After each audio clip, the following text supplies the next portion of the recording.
Today I'm going to talk to you a little bit about, as a parent, if you find out that your child is using drugs or alcohol, and not just using them, but has a problem with them. In other words, they're addicted and they can't seem to stop.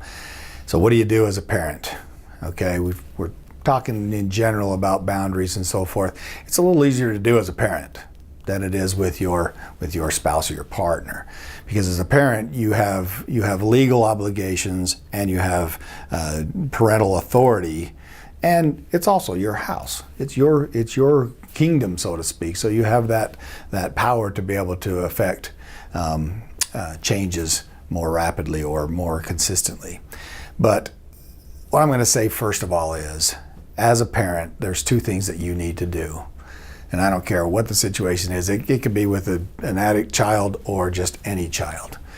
So it applies across the board, and that is, you have to do two things.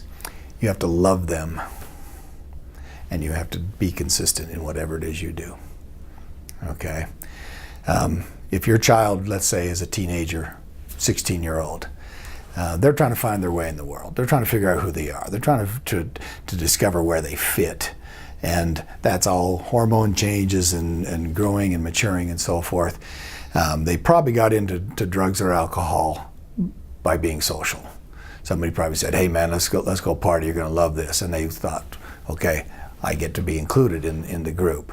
And then they realized after that first drink that it was all over. Man, I loved it, I loved it, I loved it. I've had many clients who have said that first drink, and I knew I was done.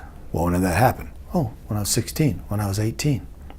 Okay, so it's not necessarily they went out searching for it, but what they were searching for was a place, a connection, to be included, to know that they mattered to other people. And so if you give them that love, especially now that they're addicted, at some point they're going to realize they're loved.